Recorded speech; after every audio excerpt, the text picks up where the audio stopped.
திருச்சிற்றம்பலம்.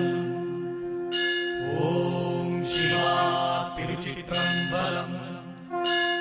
அருள் பரம் ஜோதி தனிப்பெரும் கருணை திருச்சிற்றம்பலத்தில் ஆடும் பொன்னம்பல குருவே சரணம் சரணம் சரணம்.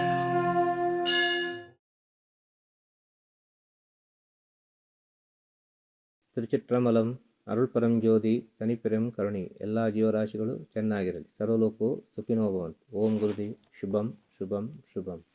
ತಿರುಚಿಟ್ರಂಬಲಂ. ಅದಾದ ಮೇಲೆ ಬರೋದು ಜೀವನ. ಜನನಾದ ಮೇಲೆ ಬರೋದು ಜೀವನ. ಈ ಜೀವನದಲ್ಲಿ ಮನುಷ್ಯರಿಗೆ ಮುಖ್ಯವಾಗಿ ಬೇಕಾದ ವಿಚಾರ ಯಾವುದು ಅಂತ ಹೇಳಿದರೆ, ಭಗವಂತ ಎಲ್ಲ ಕೊಟ್ಟ ನಮಗೆ. ಭಗವಂತ ಎಲ್ಲವನ್ನು ಕೊಟ್ಟ. ಒಳ್ಳೆ ಬುದ್ಧಿಯನ್ನು ಕೊಟ್ಟ, ಒಳ್ಳೆ ಮಾತನ್ನು ಕೊಟ್ಟ, ಎಲ್ಲವನ್ನು ಕೊಟ್ಟ. ಯಾಕೆ ಕೊಟ್ಟ? ಈ ಪ್ರಪಂಚದ ಸುಭಿಕ್ಷೆಗಾಗಿ ಕೊಟ್ಟ. ಅದು ಮನುಷ್ಯರಿಂದ ಮಾತ್ರ ಸಾಧ್ಯ, ಮನುಕುಲದಿಂದ ಮಾತ್ರ ಸಾಧ್ಯ ಪ್ರಪಂಚದ ಒಳಿತನ್ನು ಮಾಡಲಿಕ್ಕೆ. ಬೇರೆ ಯಾರಿಂದ ಸಾಧ್ಯ ಅಲ್ಲ ಎಂಬ ಉದ್ದೇಶಕ್ಕೆ ಬೇಕಾಗಿ ಎಲ್ಲ ಜೀವರಾಶಿಗಳಿಂದಲೂ ಜಾಸ್ತಿಯಾದ ಶಕ್ತಿಯನ್ನು ನಮಗೆ ಕೊಟ್ಟ. ಎಲ್ಲ ಜೀವರಾಶಿಗಳಿಂದಲೂ ಹೆಚ್ಚಾದ ಶಕ್ತಿಯನ್ನು ನಮಗೆ ವರಪ್ರಸಾದವಾಗಿ ಕರುಣಿಸಿದ. ಯಾರು? ಭಗವಂತ. ಇದನ್ನು ನಾವು ನಮ್ಮ ಜೀವನದಲ್ಲಿ ಅರ್ಥ ಮಾಡಿಕೊಳ್ಳೋದು. ಅರ್ಥ ಆಯ್ತಲ್ಲ? ಒಂದು ವಿಚಾರವನ್ನು ಮಾತ್ರ ನಮಗೆ ಬಿಟ್ಟ ಭಗವಂತ. ಒಂದೇ ಒಂದು ವಿಚಾರವನ್ನು ಮಾತ್ರ ನಮಗೆ ಬಿಟ್ಟ ಭಗವಂತ. ಆ ವಿಚಾರ ಯಾವುದು ಅಂತ ಹೇಳಿದರೆ ಆರೋಗ್ಯ. ಆರೋಗ್ಯವನ್ನು ಮಾತ್ರ ನಮಗೆ ಬಿಟ್ಟ. ನಿಮ್ಮ ಆರೋಗ್ಯವನ್ನು ನೀನೇ ಕಾಪಾಡಿಕೊಳ್ಬೇಕು ಅಂತ ಹೇಳಿ. ಗೊತ್ತಾಗ್ತದೆ? ಎಲ್ಲ ಭಗವಂತ ಕೊಟ್ಟಿದ್ದಾನೆ. ಆರೋಗ್ಯದ ವಿಚಾರದಲ್ಲಿ ಮಾತ್ರ ಆ ಅವಕಾಶವನ್ನು, ಆ ಒಂದು ಆಪ್ಷನ್ ಅನ್ನು ನಮಗೆ ಬಿಟ್ಟ. ನಮ್ಮ ಆರೋಗ್ಯವನ್ನು ನಾವು ಮೊದಲು ಕಾಪಾಡಿಕೊಳ್ಬೇಕು. ನಮ್ಮ ಜೀವನದಲ್ಲಿ ಮುಖ್ಯವಾಗಿ ಎಲ್ಲರಿಗೆ ಬೇಕಾದ ವಿಚಾರ ಏನಂದರೆ ಆರೋಗ್ಯ. ಆರೋಗ್ಯವೇ ಭಾಗ್ಯ, ಆರೋಗ್ಯವೇ ಸಂಪತ್ತು, ಆರೋಗ್ಯವೇ ಎಲ್ಲವನ್ನು ಕರುಣಿಸುವಂಥ ದೊಡ್ಡ ಶಕ್ತಿ. ಆರೋಗ್ಯ ಇದ್ದರೆ ಮಾತ್ರ ನಾವು ಏನಾದ್ರು ಸಾಧನೆ ಮಾಡಲಿಕ್ಕೆ ಸಾಧ್ಯ. ಇಲ್ಲದೆ ಸಾಧನೆ ಮಾಡಲಿಕ್ಕೆ ಆಗೋದಿಲ್ಲ. ಯಾವುದೇ ವಿಚಾರ ಕಂಡುಕೊಳ್ಳಿಕ್ಕೆ ಆಗೋದಿಲ್ಲ ಆರೋಗ್ಯ ಇಲ್ಲದ ಪಕ್ಷದಲ್ಲಿ. ಆರೋಗ್ಯ ಇಲ್ಲದ ಪಕ್ಷದಲ್ಲಿ ಯಾವುದನ್ನು ಕಂಡುಕೊಳ್ಳಲಿಕ್ಕೆ ಸಾಧ್ಯ ಇಲ್ಲ. ಆಗ ಜೀವನದಲ್ಲಿ ಮುಖ್ಯವಾಗಿ ಬೇಕಾದ್ದು ಆರೋಗ್ಯ. ಅದಾದ ಮೇಲೆ ಏನು ಬೇಕಾದ್ದು? ಪ್ರೀತಿ, ಕರುಣೆ, ದಯೆ, ಮಮತೆ, ತ್ಯಾಗ, ನಂಬಿಕೆ, ಶ್ರದ್ಧೆ, ಭಕ್ತಿ, ಪರೋಪಕಾರ, ಇಂಥ ಹಲವಾರು ಪುಣ್ಯದ ವಿಚಾರಗಳುಂಟು. ಇದೆಲ್ಲ ಮನುಷ್ಯನ ಜೀವನದಲ್ಲಿ ಅಡಗಿರಬೇಕು. ಶರಣಾಗತಿಯಿಂದಿರಬೇಕು ಮನುಷ್ಯ. ಯಾವಾಗಲೂ ಶರಣಾಗತಿಯಿಂದಿರಬೇಕು ಮನುಷ್ಯ. ತನಗೆ ಭಗವಂತ ಏನು ಕೊಟ್ಟಿದ್ದಾನೆ ಅದರಲ್ಲೇ ನಾವು ಜೀವನವನ್ನು ಮಾಡಲಿಕ್ಕೆ ಕಲಿಬೇಕು. ನಮಗೆ 100 ರೂಪಾಯಿ ಕೊಟ್ಟಿದ್ದಾನ, ಆ 100 ರೂಪಾಯಲ್ಲೇ ನಾವು ಜೀವನವನ್ನು ಮಾಡಲಿಕ್ಕೆ ಕಲಿಬೇಕು. ನಮ್ಮ ಪಕ್ಕದ ಮನೆಯವರು 1000 ರೂಪಾಯಿದಲ್ಲಿ ಜೀವನ ಮಾಡ್ತಾರೆ. ನಮ್ಮ ಈ ಕಡೆ ಮನೆಯವರು 1,00,000 ರೂಪಾಯಲ್ಲಿ ಜೀವನ ಮಾಡ್ತಾರೆ. ನಮ್ಮ ಮುಂದಿನ ಮನೆಯವರು ಕೋಟಿಯಲ್ಲಿ ಜೀವನ ಮಾಡ್ತಾರೆ ಅಂತ ನಾವು ನೋಡಲಿಕ್ಕೆ ಹೋದರೆ ನಮ್ಮ ಜೀವನ ವ್ಯರ್ಥ ಆಗ್ತದೆ. ಗಂಜಿ ಕುಡಿದ್ರೂ ಕೂಡ ನೆಮ್ಮದಿಯಿಂದ ಕುಡಿಬೇಕು, ಸಂತೋಷದಿಂದ ಕುಡಿಬೇಕು, ತೃಪ್ತಿಯಿಂದ ಕುಡಿಬೇಕು. ಎಲ್ಲಿ ಸಂತೋಷ ಇದೆಯೋ ಅಲ್ಲಿ ಸ್ವರ್ಗ ಇದೆ.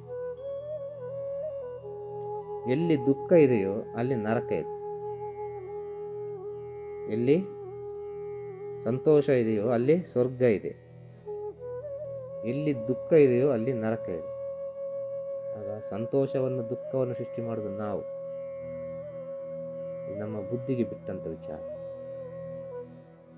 ನಮ್ಮ ಬುದ್ಧಿಗೆ ಬಿಟ್ಟಂತ ವಿಚಾರ. ಸಂತೋಷವನ್ನು, ದುಃಖವನ್ನು ಸೃಷ್ಟಿ ಮಾಡೋದು ನಾವು ಹೊರತು ಭಗವಂತ ಅಲ್ಲ. ಅರ್ಥ ಮಾಡಿಕೊಳ್ಳಿ. ಭಗವಂತ ನಮಗೆ ಒಳ್ಳೆ ಬುದ್ಧಿಯನ್ನು ಕೊಟ್ಟಿದ್ದಾನೆ, ಮಾತನಾಡುವ ಶಕ್ತಿಯನ್ನು ಕೊಟ್ಟಿದ್ದಾರೆ, ಕೈ ಕಾಲುಗಳೆಲ್ಲ ಒಳ್ಳೆ ಚೆನ್ನಾಗಿ ಕೊಟ್ಟಿದ್ದಾನೆ, ಎಲ್ಲ ಅಂಗಾಂಗಗಳು, ಎಲ್ಲ ಇಂದ್ರಿಯಗಳು ಎಲ್ಲವೂ ಚೆನ್ನಾಗಿದೆ. ನಮಗೆ ಯಾವುದೇ ತೊಂದರೆ ಮಾಡಲಿಲ್ಲ ಭಗವಂತ. ಆದರೆ ನಮಗೆ ಇದನ್ನು ಸರಿಯಾದ ರೀತಿಯಲ್ಲಿ ಉಪಯೋಗಿಸಲಿಕ್ಕೆ ಗೊತ್ತಿಲ್ಲ ಅಂತ ಹೇಳಬೇಕು. ಭಗವಂತನನ್ನು ತಪ್ಪು ಹೇಳಬಾರ್ದು. ಕಾರಣ ಏನು? ಭಗವಂತನನ್ನು ತಪ್ಪು ಹೇಳಬಾರ್ದು ಎಂದು ಹೇಳಲಿಕ್ಕೆ ಕಾರಣ ಏನು ಅಂತ ಹೇಳಿದರೆ, ಮನುಷ್ಯ ಜನ್ಮ ಅಂದರೆ ಶ್ರೇಷ್ಠವಾದ ಜನ್ಮ, ಪವಿತ್ರವಾದ ಜನ್ಮ. ಈ ಜನ್ಮವನ್ನೇ ನಮಗೆ ಕರುಣಿಸಿದ್ದಾನೆ ಭಗವಂತ. ಇದರಿಂದ ಮೇಲೆ ಏನು ಕರುಣಿಸಲಿಕ್ಕೆ ಸಾಧ್ಯ ಅವನಿಂದ? ಈ ಜನ್ಮದಲ್ಲೇ ಮೋಕ್ಷವನ್ನು ಕಂಡುಕೊಳ್ಳಲಿಕ್ಕೆ ಸಾಧ್ಯ. ಎಲ್ಲ ಕರುಣಿಸಿದ್ದಾನೆ. ಇದನ್ನು ವ್ಯಕ್ತ ಮಾಡೋದು ನಾವು, ಭಗವಂತ ಅಲ್ಲ. ಜೀವನದಲ್ಲಿ ಆರೋಗ್ಯ ಬಹಳ ಮುಖ್ಯ. ಆರೋಗ್ಯ ಇದ್ದರೆ ಮಾತ್ರ ಎಲ್ಲ ಸಾಧನೆ ಮಾಡಲು ಸಾಧ್ಯ. ಹಾಗಾದರೆ ನಮ್ಮ ಜೀವನ ಶೈಲಿ ಹೇಗಿರಬೇಕು? ಬಹಳ ಪವಿತ್ರತೆಯನ್ನು ತುಂಬಿರಬೇಕು ಜೀವನ ಶೈಲಿ ಅಂತ ಹೇಳಿದ್ರೆ. ಹರಿಯುವ ನೀರು ಹೇಗೆ ಹರಿದುಕೊಂಡು ಹೋಗ್ತದೆ, ಅದಕ್ಕೆ ದಾರಿ ಯಾರು ಮಾಡಿಕೊಡ್ಬೇಕಾಗಿಲ್ಲ. ಹರಿಯುವ ನೀರಿಗೆ ತನ್ನಿಂದ ತಾನಾಗೆ ಅದು ದಾರಿ ಮಾಡಿಕೊಂಡು ಹೋಗ್ತದೆ. ತನ್ನಿಂದ ತಾನಾಗೆ ನಾವು ದಾರಿ ಮಾಡ್ತೇವೆ. ಈ ಪ್ರಪಂಚ ಇಷ್ಟರ ಮಟ್ಟಿಗೆ ಬೆಳೀಲಿಕ್ಕೆ ಕಾರಣ ಏನು? ಮನುಷ್ಯರು ತನ್ನಿಂದ ತಾನಾಗೆ ದಾರಿ ಮಾಡಿಕೊಂಡರು. ಆದ ಕಾರಣ ಪ್ರಪಂಚ ಇಷ್ಟರ ಮಟ್ಟಿಗೆ ಬೆಳೀತು. ಹಾಗೆ ತನ್ನ ಒಳಗೆ ತನ್ನಿಂದ ತಾನಾಗೆ ಜ್ಞಾನ ಉದಯ ಆಗಬೇಕು. ಹರಿಯುವ ನದಿ ಹೇಗೆ ತನ್ನಿಂದ ತಾನಾಗಿ ದಾರಿ ಮಾಡಿಕೊಂಡು ಹೋಗ್ತದೆ, ಆದರೆ ಹರಿಯುವ ನದಿಯ ತೀರದಲ್ಲಿ ಪಕ್ಕದಲ್ಲಿ ಅನೇಕ ಜೀವರಾಶಿಗಳನ್ನು ಕೂಡ ಸೃಷ್ಟಿ ಮಾಡಿಕೊಂಡು ಹೋಗ್ತದೆ ಅಲ್ವಾ? ಅನೇಕ ಜೀವರಾಶಿಗಳು ಸೃಷ್ಟಿಯಾಗ್ತಾ ಹೋಗ್ತದೆ. ನದಿಯ ತೀರದಲ್ಲಿ ಕೆಲವು ಗಿಡ ಮರಗಳು ಸೃಷ್ಟಿಯಾಗ್ತದೆ, ಯಾವುದಾದ್ರೂ ರೀತಿಯಲ್ಲೆಲ್ಲ ಸೃಷ್ಟಿಯಾಗ್ತದೆ. ಇನ್ನು ಹರಿಯುವ ನೀರಿನಲ್ಲಿ ಅನೇಕ ಜೀವರಾಶಿಗಳು ಸೃಷ್ಟಿಯಾಗ್ತದೆ. ಸಣ್ಣ ಸಣ್ಣ ಮೀನುಗಳು ಸೃಷ್ಟಿಯಾಗ್ತದೆ. ಮೀನಿನಿಂದ ಸೂಕ್ಷ್ಮವಾದ ಕೆಲವರ ಜೀವರಾಶಿ ಅದೆಲ್ಲ ಸೃಷ್ಟಿಯಾಗ್ತದೆ. ಎಲ್ಲ ಸೃಷ್ಟಿಯಾಗ್ತದೆ. ಅಲ್ಲಿ ಸೃಷ್ಟಿಯಾಗುವುದು ಹೇಗೆ? ತನ್ನ ಒಳಗೆ ಜ್ಞಾನ ಉದಯ ಆದರೆ ಮಾತ್ರ. ಆ ನದಿ ತನ್ನಿಂದ ತಾನಾಗಿ ಹರಿದು ಮುಂದೆ ಹೋದ ಕಾರಣ ಇಂಥ ವಿಚಾರಗಳೆಲ್ಲ ಸೃಷ್ಟಿಯಾಯಿತು. ಆ ನದಿ ನಿತ್ತಲ್ಲೇ ನಿಂತಿದ್ರೆ ಏನಾಗ್ತಿತ್ತು? ಅದು ಎಲ್ಲರಿಗೆ ಪ್ರಯೋಜನಕ್ಕೆ ಬರುವುದಿಲ್ಲ. ನದಿ ಹರಿತರೆ ಮಾತ್ರ ಎಲ್ಲರಿಗೆ ಪ್ರಯೋಜನ ಅಲ್ವಾ? ನಿತ್ತಲ್ಲೇ ನಿತ್ತರೆ ಅದು ಕೆಲವರಿಗೆ ಮಾತ್ರ ಪ್ರಯೋಜನ. ಆ ನಿತ್ತಲ್ಲಿ ನಿತ್ತ ನೀರಿನಲ್ಲಿ ಅದಷ್ಟು ಶುದ್ಧವಾದ ನೀರಲ್ಲ. ನಿತ್ತ ನೀರು ಅಷ್ಟು ಶುದ್ಧವಾದ ನೀರಲ್ಲ. ಹರಿಯುವ ನೀರು ಶುದ್ಧವಾದ ನೀರು. ನೀರು ಯಾವತ್ತು ಹರಿತಾ ಇರಬೇಕು, ಚಲನವಲನಗಳಿರಬೇಕು ಅದರಲ್ಲಿ, ನೀರಿನಲ್ಲಿ. ಆಗ ನೀರು ಶುದ್ಧ ಅಂತ ಹೇಳಿದ್ದಾರೆ. ಆದ ಕಾರಣ ಎಲ್ಲ ದೇವಸ್ಥಾನಗಳು ನದಿ ತೀರದಲ್ಲಿ ಮಾಡಿದೆ, ನದಿ ಪಕ್ಕದಲ್ಲಿ ಮಾಡಿದೆ, ಹಲವಾರು ಪುಣ್ಯಕ್ಷೇತ್ರಗಳಲ್ಲಿ. ಎಲ್ಲ ಕಾರಣ ಉಂಟು ಇದಕ್ಕೆ. ಎಲ್ಲ ಮಾತಾಡ್ಲಿಕ್ಕೆ ಹೋದರೆ ತುಂಬ ಉಂಟು ವಿಚಾರ. ಅದು ಬೇಡ. ಈಗ ಜೀವನದ ವಿಚಾರ ಬೇಕಾದ್ದೆ. ಅರ್ಥ ಆಯ್ತಲ್ಲ? ಈಗ ಜೀವನ ಅಂತ ಹೇಳಿದರೆ ಒಂದು ಆರೋಗ್ಯವನ್ನು ಚೆನ್ನಾಗಿ ಕಾಪಾಡಿಕೊಳ್ಬೇಕು. ನಮ್ಮ ಜೀವನ ಶೈಲಿ ಅಂದರೆ ಜೀವನ ಪರ್ಯಂತ ಮರಣದಲ್ಲಿನವರೆಗಿನ ವಿಚಾರ ಬಹಳ ಪವಿತ್ರತೆಯಿಂದಿರಬೇಕು. ಬಹಳ ಸದ್ಗುಣವನ್ನು ತುಂಬಿರಬೇಕು ಜೀವನದಲ್ಲಿ. ಒಟ್ಟಿನಲ್ಲಿ ಹೇಳಬೇಕಾದ್ರೆ ಕೆಲವೆಲ್ಲ ವಿಚಾರಗಳನ್ನು ಹೇಳ್ಬೋದು. ಪವಿತ್ರತೆಯನ್ನು ತುಂಬಿರಬೇಕು ಅಂತ ಎಲ್ಲರಿಗೂ ಅರ್ಥ ಆಗ್ತದೆ ಯಾವ ರೀತಿ ಇರಬೇಕು ಅಂತೇಳಿ. ಕೆಲವು ವಿಚಾರಗಳನ್ನು ಹೇಳ್ಬೋದು. ಈ ಜೀವನದಲ್ಲಿ ಅನೇಕ ಜನರು ಸಾಲ ಕೊಡ್ತಾರೆ.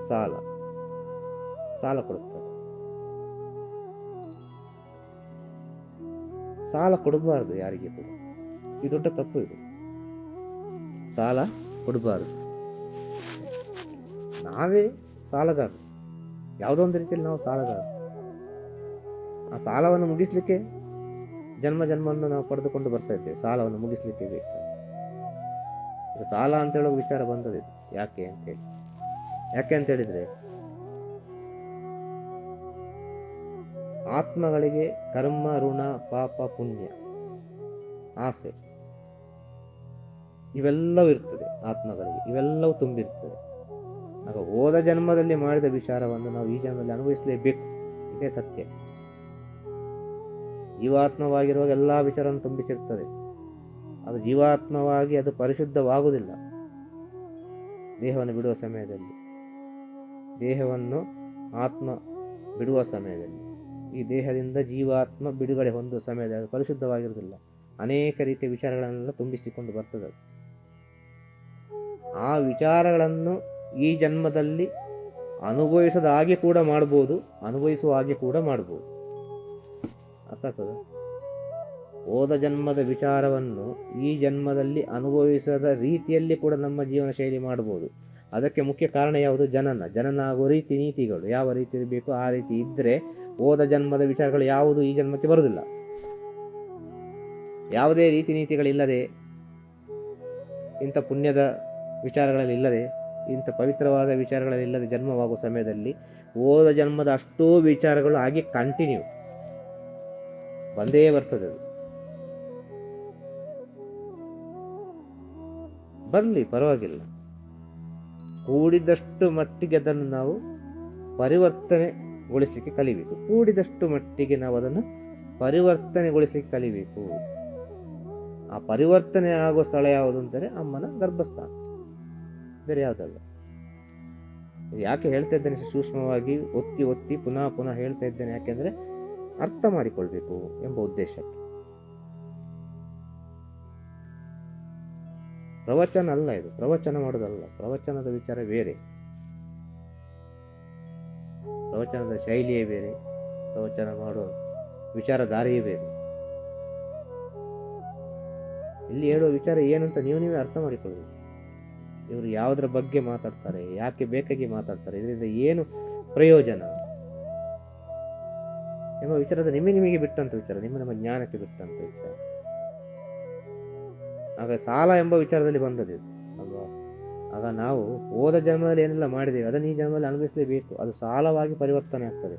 ಯಾವ ರೀತಿ ಸಾಲವಾಗಿ ಪರಿವರ್ತನೆ ಆಗ್ತದೆ? ಈ ಕರ್ಮ ಮತ್ತು ಋಣಗಳು ನಮ್ಮ ಜೀವನದ ಒಳಗೆ ಅಡಗಿರುವ ಸೂಕ್ಷ್ಮವಾದ ವಿಚಾರ. ಕರ್ಮ ಮತ್ತು ಋಣ, ಕರ್ಮ ಮತ್ತು ಋಣ, ಅದರ ಒಳಗೆ ಸೂಕ್ಷ್ಮವಾಗಿ ಇರುವ ವಿಚಾರ ಇನ್ನೊಂದಿದೆ, ಪಾಪ ಮತ್ತು ಪುಣ್ಯ. ಈ ಪಾಪ ಪುಣ್ಯವನ್ನು ನಾವು ಅನುಭವಿಸಬೇಕು. ಅದನ್ನು ಅರ್ಥ ಮಾಡಿಕೊಳ್ಳಿಕ್ಕಾಗುದಿಲ್ಲ, ತಿಳಿದುಕೊಳ್ಳಿಕ್ಕಾಗುದಿಲ್ಲ. ಅರ್ಥ ಆಯ್ತಾ?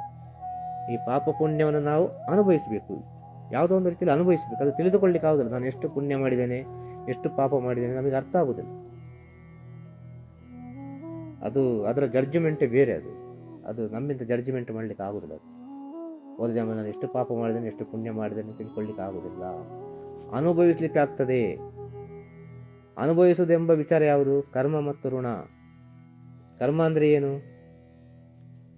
ತನಗೆ ತಾನೇ ಅನುಭವಿಸುವ ವಿಚಾರ ಕರ್ಮ. ಈಗ ಒಬ್ಬರಿಗೊಂದು ಹಲ್ಲು ನೋವಾಗ್ತದೆ, ಅಲ್ಲ ಒಬ್ಬರಿಗೊಂದು ಜ್ವರ ಬರ್ತದೆ, ಅಲ್ಲ ಏನೋ ಕಾಯಿಲೆಗಳು ಬರ್ತದೆ, ತಲೆನೋವಾಗ್ತದೆ, ಒಂದು ನೆಗಡಿ ಆಗ್ತದೆ, ಅಲ್ಲ ಏನೋ ಒಂದು ಕಾಯಿಲೆ ಬರ್ತದೆ ಒಬ್ಬರಿಗೆ. ಆ ಕಾಯಿಲೆಯನ್ನು ಅವರೇ ಅನುಭವಿಸ್ಬೇಕು ಅಲ್ವಾ.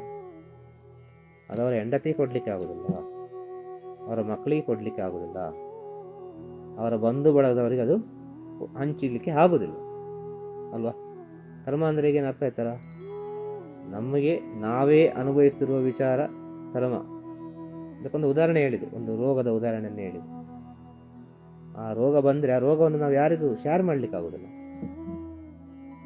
ನಮ್ಮ ಒಳಗೆ ಅದನ್ನು ನಾವು ಸಹಿಸಿಕೊಳ್ಬೇಕು. ಅದಾದ ನಂತರ ಯಾವುದೋ ರೀತಿಯ ವೈದ್ಯವನ್ನೆಲ್ಲ ಮಾಡಬೇಕು ಅಲ್ವಾ. ವೈದ್ಯ ಎಲ್ಲ ಮಾಡಿದ ನಂತರ ಅದು ಸ್ವಲ್ಪ ಸ್ವಲ್ಪವಾಗಿ ಕಮ್ಮಿ ಆಗ್ತಾ ಹೋಗ್ತದೆ. ಆಗ ಅಷ್ಟು ದಿನ ನಾವು ಅನುಭವಿಸ್ತೇವಲ್ವ ಯಾವುದೋ ಒಂದು ರೀತಿಯಲ್ಲಿ. ಬೇಕಾದ್ರೆ ಸ್ವಲ್ಪ ಸಹಾಯ ಮಾಡ್ಬೋದು, ಬಂಧು ಬಳಗದವರು ಯಾವುದು ಸಹಾಯ ಮಾಡ್ಬೋದು. ಆ ಸಹಾಯ ಮಾಡಲಿಕ್ಕೆ ಕಾರಣ ಏನು? ಆ ಬಂಧು ಬಳಗದವರು ಬರಲಿಕ್ಕೆ ಕಾರಣ ಏನು? ಒಂದು ಹೆಂಡತಿ ಮಕ್ಕಳು, ಒಂದು ಗಂಡ ಹೆಂಡತಿ ಮಕ್ಕಳು, ಬಂಧು ಬಳಗ, ಈ ಸಂಬಂಧ, ಈ ವಿಚಾರಗಳೆಲ್ಲ ಆಗಲಿಕ್ಕೆ ಕಾರಣ ಏನು? ಅದೊಂದು ಸಂಕೊಲೆ ಯಾಕೆ, ಅದು ಚೈನ್ ಲಿಂಕ್. ಅದನ್ನು ಇದೆಲ್ಲ ಆಗಲಿಕ್ಕೆ ಕಾರಣ ಏನು? ಋಣ, ಜನ್ಮ ಜನ್ಮದ ಸಾಲ. ಆ ಸಾಲವನ್ನು ಪಡ್ಕೊಳ್ಳಲಿಕ್ಕೆ ಗಂಡ ಹೆಂಡತಿಯಾಗಿ ಬರ್ತಾರೆ, ಮಕ್ಕಳಾಗಿ ಬರ್ತಾರೆ, ಬಂಧು ಬಳಗದವರಾಗಿ ಬರ್ತಾರೆ, ಯಾವುದೋ ಒಂದು ರೀತಿಯಲ್ಲಿ ಬರ್ತಾರೆ ಆ ಸಾಲವನ್ನು ಪಡ್ಕೊಳ್ಳಿಕ್ಕೆ. ಹೋದ ಜನ್ಮದಲ್ಲಿ ಮಾಡಿದ ವಿಚಾರವನ್ನು ಪಡ್ಕೊಳ್ಳಿಕ್ಕೆ ಖಂಡಿತವಾಗಿಯೂ ಒಂದು ಸಂಬಂಧ ಬೇಕೇ ಬೇಕು. ಆ ಸಂಬಂಧ ಇದ್ದರೆ ಮಾತ್ರ ಸಾಧ್ಯ. ಹಾಗಾದರೆ ಭಗವಂತ ಎಷ್ಟು ಬುದ್ಧಿಶಾಲಿ, ಮನುಷ್ಯ ಜನ್ಮವನ್ನು ಕೊಟ್ಟು ಆ ಮನುಷ್ಯ ಜನ್ಮದಲ್ಲಿ ಪವಿತ್ರತೆಯನ್ನು ಕಂಡುಕೊಳ್ಳಲಿಕ್ಕೆ ಬೇಕಾಗಿ ಅನೇಕ ರೀತಿಯ ಸಂಬಂಧಗಳನ್ನು ಕೂಡ ಸೃಷ್ಟಿ ಮಾಡಿದ. ಎಲ್ಲ ಆಪ್ಷನ್ ಕೊಟ್ಟ, ನಮಗೆ ಒಂದೊಂದು ಅವಕಾಶವನ್ನು ಕೊಟ್ಟ ಭಗವಂತ. ಹೆಂಡತಿಯಾಗಿ ಅವಕಾಶ ಕೊಟ್ಟ, ಮಕ್ಕಳಾಗಿ ಅವಕಾಶ ಕೊಟ್ಟ, ಗಂಡನಾಗಿ ಅವಕಾಶ ಕೊಟ್ಟ, ಬಂಧು ಬಳಗದವರಾಗಿ ಅವಕಾಶ ಕೊಟ್ಟ, ಆಪ್ಷನ್ ಕೊಟ್ಟ. ಬೇಗ ಬೇಗ ಮುಗಿಸು ನಿನ್ನ ಕರ್ಮವನ್ನು, ಋಣವನ್ನು ಬೇಗ ಬೇಗ ಬೇಗ ಮುಗಿಸು ಅಂತೆ. ಸುಮ್ಮನೆ ಬರಲಿಲ್ಲ ಇದೆಲ್ಲ, ಈ ಸಂಸಾರಗಳೆಲ್ಲ ಎಲ್ಲ ಕಾರಣ ಉಂಟು. ಅರ್ಥ ಆಯ್ತಲ್ವ? ಸಂಸಾರದಲ್ಲಿ ಶೂನ್ಯತ್ವವನ್ನು ಕಂಡವನು ಸನ್ಯಾಸಿ, ಸಂಸಾರದಲ್ಲಿ ಶೂನ್ಯತ್ವವನ್ನು ಕಂಡವನು ಸನ್ಯಾಸಿ, ಸನ್ಯಾಸದಲ್ಲಿ ಶೂನ್ಯತ್ವವನ್ನು ಕಂಡವನು ಪರಬ್ರಹ್ಮ. ಸನ್ಯಾಸ ಆದ ಕೂಡಲೆಲ್ಲ ಆಯ್ತು ಅಂತ ಅರ್ಥ ಅಲ್ಲ. ಆ ಸನ್ಯಾಸದಲ್ಲಿ ಶೂನ್ಯತ್ವವನ್ನು ಕಂಡುಕೊಳ್ಬೇಕು. ಅವನೇ ಪರಬ್ರಹ್ಮನಾಗುವುದು. ಇದು ಬಹಳ ಸೂಕ್ಷ್ಮ ವಿಚಾರ. ಇದೊಂದು ವಿಚಾರ ಬಂದದ್ದು ಈಗ ಜೀವನ ಅಂತ ಹೇಳುವಾಗ ಸಂಸಾರ ಎಂಬ ವಿಚಾರ ಬಂತು, ಅದರಲ್ಲಿ ಬಂದಂಥ ವಿಚಾರ ಇದು ಅಷ್ಟೇ. ಎಲ್ಲ ಮಾತಾಡ್ಲಿಕ್ಕೆ ಹೋದರೆ ಭಾಳಷ್ಟು ಹೋಗ್ತದೆ ವಿಚಾರ, ಅದಲ್ಲ ಇಲ್ಲಿ ಬೇಕಾದ್ದು ಜೀವನದ ವಿಚಾರ. ಆಗ ನಮ್ಮ ಜೀವನ ಎಂಬುದೇ, ನಮ್ಮ ಬಂಧು ಬಳಗ ಎಂಬುದೇ ಸಾಲ. ಈ ಸಾಲವೇ ನಮಗೆ ಮುಗಿಯುವುದಿಲ್ಲ ಅಲ್ಲ. ಜೀವನ ಪರ್ಯಂತ ಬರ್ತದೆ, ಹೆಂಡತಿ ಮಕ್ಕಳು ಬಂಧು ಬಳಗ ಎಲ್ಲ ಬರ್ತದೆ. ಹೇಳುದು ಗೋವಿಂದ ಹರಿ ಗೋವಿಂದ ಅಂತ ಹೇಳಿಕೊಂಡು ಅಪ್ಪ ಹೋದಾಗೆ ಮಕ್ಕಳು ಹೋಗ್ತಾನೆ ಇರ್ತಾರೆ. ಹೇಳು ಹಾಗೆ ಈ ಜೀವನದಲ್ಲಿ ಸಾಲ ಕೊಡ್ಲಿಕ್ಕೆ ಹೋಗಬಾರ್ದು, ಸಾಲ ಮಾಡ್ಲಿಕ್ಕೆ ಹೋಗಬಾರ್ದು. ಈಗ ಒಂದು ಸಾಲ ಸಂಬಂಧಗಳ ಸಾಲವನ್ನು ಹೇಳಿ ಆಯ್ತು. ಈ ಸಾಲ ಅದು ಯಾವುದೋ ರೀತಿ ಬರಲೇಬೇಕು, ಅದು ಮುಗಿಸಲೇಬೇಕು, ನಾವು ಬೇರೆ ದಾರಿ ಇಲ್ಲ. ಇದು ಲೌಕಿಕದ ವಿಚಾರ, ಆರೋಗ್ಯಕ್ಕೆ ಸೇರಿದಂಥ ವಿಚಾರ ಆಯ್ತು. ಅರ್ಥ ಆಯ್ತಲ್ಲ. ಜೀವನದಲ್ಲಿ ಆರೋಗ್ಯ ಚೆನ್ನಾಗಿರಬೇಕು, ಪ್ರಾಮಾಣಿಕತೆ ಆಗಿರಬೇಕು, ಬಹಳ ಜೀವನ ಪವಿತ್ರವಾಗಿರಬೇಕು, ಭಕ್ತಿ ಪ್ರೀತಿ ಪ್ರೇಮ ತ್ಯಾಗ ಕರುಣೆ ದಯೆ ಶರಣಾಗತಿ ಇಂಥ ವಿಚಾರಗಳನ್ನೆಲ್ಲ ತುಂಬಿರಬೇಕು ಅಂತ ಹೇಳಿದೆ ಈಗ ಅಲ್ವಾ, ಹಿಂದೆ ಹೇಳಿದಂಥ ವಿಚಾರ. ಅದೇ ರೀತಿ ಜೀವನದಲ್ಲಿ ಸಾಲವನ್ನು ಮಾಡಲಿಕ್ಕೆ ಹೋಗಬಾರ್ದು, ಸಾಲವನ್ನು ಕೊಡ್ಲಿಕ್ಕೆ ಹೋಗಬಾರ್ದು. ಇದರಿಂದ ಏನಾಗ್ತದೆ ಅಂತ ಹೇಳಿದ್ರೆ ಎಷ್ಟೋ ಸಂಬಂಧಗಳು ಹಾಳಾಗ್ತದೆ, ಎಷ್ಟೋ ಸಂಬಂಧಗಳು ಹಾಳಾಗ್ತದೆ. ದೊಡ್ಡ ವಿಚಾರ ಸಾಲವನ್ನು ಕೊಡುವುದು, ಸಾಲವನ್ನು ತೆಗೆದುಕೊಳ್ಳುವುದು. ಅದು ಮಾಡಲೇಬಾರದು. ಭಗವಂತ ನಮಗೆ ಏನು ಕೊಟ್ಟಿದ್ದಾನೆ ಅದನ್ನು ಸ್ವೀಕಾರ ಮಾಡಿಕೊಂಡೇ ಹೋಗ್ಬೇಕು. ಅದೇ ಅವನ ಪರಮ ಪ್ರಸಾದ. ಮುಗೀತಲ್ಲಿ, ಬೇರೇನಿಲ್ಲ. ಅವ ಏನನ್ನು ನಮಗೆ ಕೊಡ್ತಾನೆ ಅದನ್ನು ನಾವು ಸ್ವೀಕಾರ ಮಾಡಿಕೊಂಡೇ ಹೋಗ್ಬೇಕು. ಆಗ ಭಗವಂತ ನಮ್ಮ ಜೊತೆಗೇ ಇರ್ತಾನೆ. ಭಗವಂತ ಬೇರೆ ಎಲ್ಲಿ ಹೋಗುದಿಲ್ಲ.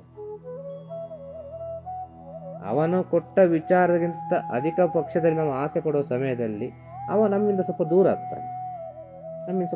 ನೋಡಿ ಬನ್ನಿ ಏನು ಮಾಡ್ತಾನೆ ನೋಡುವ, ಹೋಗ್ಲಿ ಮುಂದೆ ಹೋಗ್ಲಿ, ಏನು ಮಾಡ್ತಾನೆ ನೋಡುವ, ಏನೆಲ್ಲ ಆಗ್ತದೆ ಜೀವನದಲ್ಲಿ.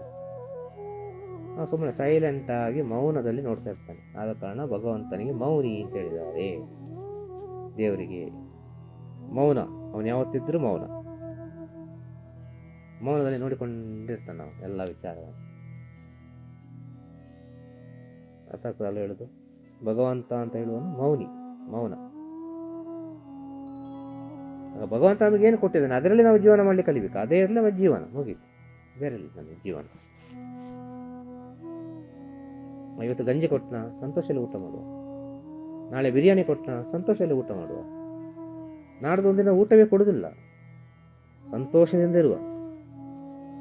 ಆ ಸಂತೋಷವನ್ನು ನಾವು ಸೃಷ್ಟಿ ಮಾಡಿಕೊಳ್ಬೇಕು. ಆ ಸಂತೋಷವೇ ಸ್ವರ್ಗವನ್ನು ಸೃಷ್ಟಿ ಮಾಡುತ್ತದೆ.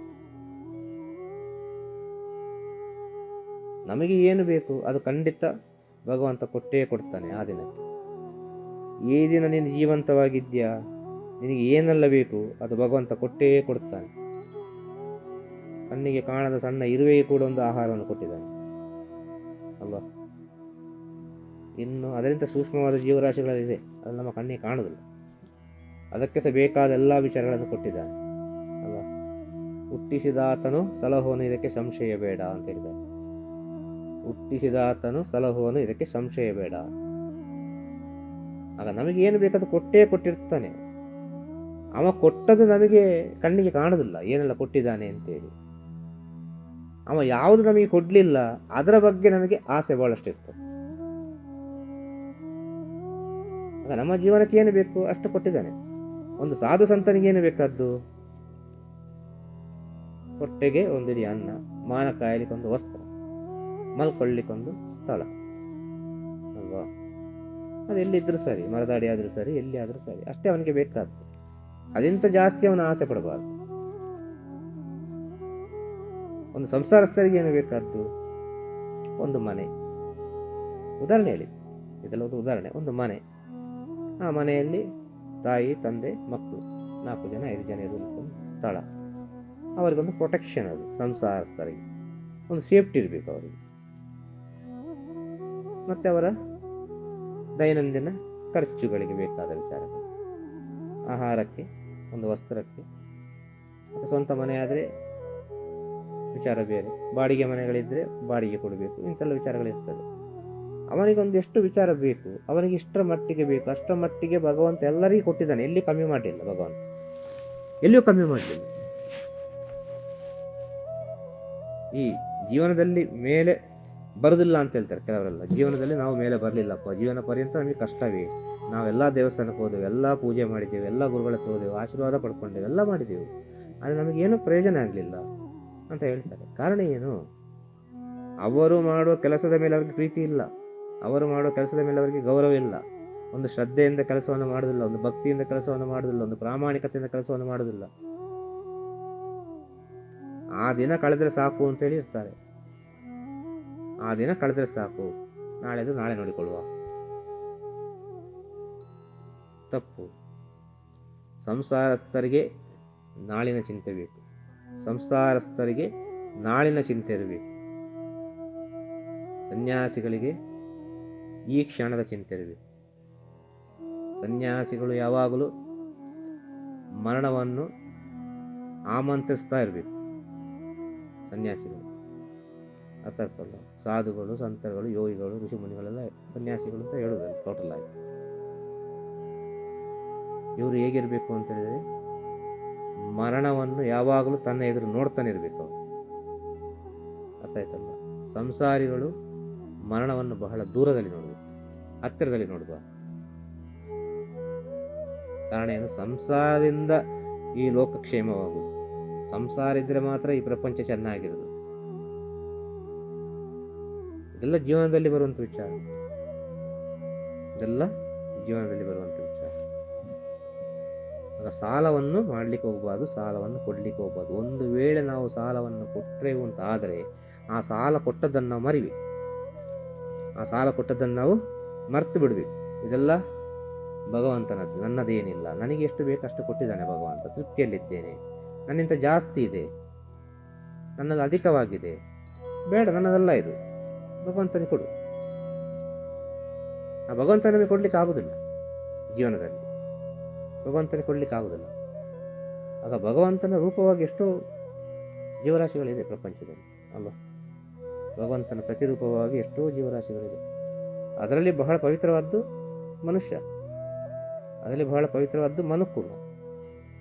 ಆದ ಕಾರಣ ನಮ್ಮ ಹಿರಿಯರು ಹೇಳಿದರು, ನಮ್ಮ ಋಷಿಮುನಿಗಳು ಏನು ಹೇಳಿದರು?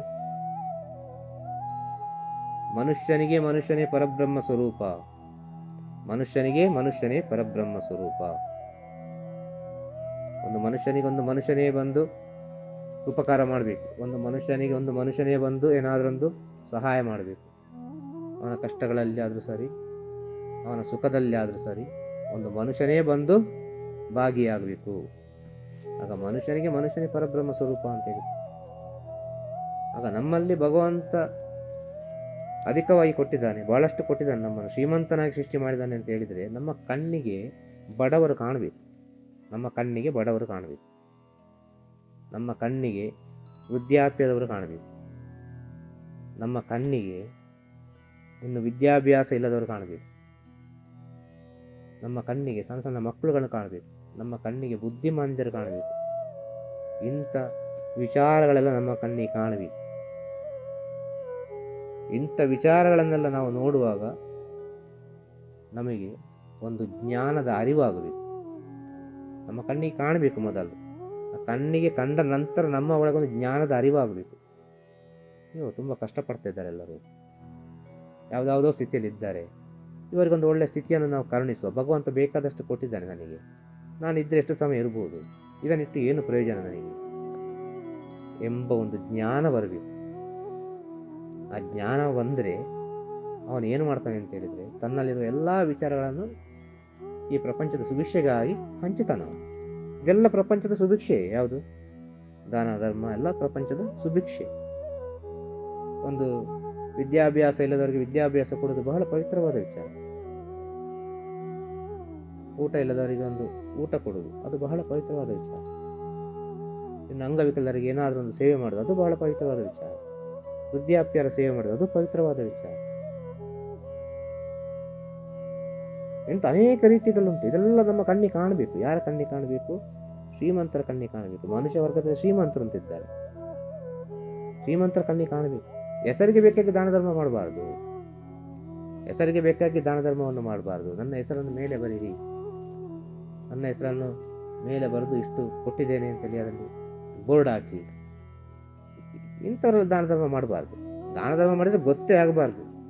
ಏನು ನಮ್ಮ ಹಿಂದಿನವರು ಹೇಳ್ತಾರೆ, ಹಿರಿಯರು ಹೇಳ್ತಾರೆ, ಏನು ಹೇಳ್ತಾರೆ, ಬಲಗೈಯಲ್ಲಿ ಮಾಡಿದ ದಾನ ಎಡಗೈಗೆ ಗೊತ್ತಾಗಬಾರ್ದು, ಎಡಗೈಯಲ್ಲಿ ಮಾಡಿದ ದಾನ ಬಲಗೈಗೆ ಗೊತ್ತಾಗಬಾರ್ದು. ಇಂಥ ವಿಚಾರವನ್ನು ಹೇಳಿದರು. ಅದಷ್ಟು ಸೂಕ್ಷ್ಮವಾಗಿರುವಂಥ ವಿಚಾರ, ಅಂದರೆ ಮರೆಯುವಂಥ ವಿಚಾರ. ದಾನ ಧರ್ಮ ಅಂದರೆ ಮರಿಬೇಕು, ನನ್ನದಲ್ಲ, ಎಲ್ಲ ಭಗವಂತನ. ಅದಕ್ಕೆ ದಾನ ಧರ್ಮ ಅಂತ. ಧರ್ಮ ಆಗಿರಬೇಕು. ದಾನ ಮಾಡುವನು ಧರ್ಮಿಷ್ಠನಾಗಿರಬೇಕು, ಧರ್ಮವನ್ನು ಅರಿತವನಾಗಿರಬೇಕು ದಾನ ಮಾಡುವನು. ಧರ್ಮ ಅಂದರೆ ಏನು? ಈಗ ಹೇಳಿದಂಥ ವಿಚಾರ ಅರ್ಥ ಆಯ್ತಲ್ಲ? ಎಲ್ಲ ಅವನೇ, ಬೇರೆನಲ್ಲ. ಪರೋಪಕಾರವೇ ಪರಮಧರ್ಮ ಅಂತ ಹೇಳಿದ್ದಾರೆ. ಪರರ ಸೇವೆ ಪರಮಾತ್ಮನ ಸೇವೆ, ಜನಸೇವೆ ಜನಾರ್ದನ ಸೇವೆ, ಮಾನವ ಸೇವೆ ಮಹದೇಶ್ವರನ ಸೇವೆ. ಹೀಗೆ ಹಲವಾರು ರೀತಿಯಲ್ಲಿ ನಮ್ಮ ಸಾಧು ಸಂತರು ಹೇಳಿದ್ದಾರೆ. ಇದು ಜೀವನದಲ್ಲಿ ಬರುವಂಥ ವಿಚಾರ. ಹಾಗೆ ಕೂಡಿದಷ್ಟು ಮಟ್ಟಿಗೆ, ಕೈಲಾದಷ್ಟು ಮಟ್ಟಿಗೆ ಇನ್ನೊಬ್ಬರ ಒಳಿತಿಗಾಗಿ ನಾವು ಪ್ರಯತ್ನ ಪಡಬೇಕು.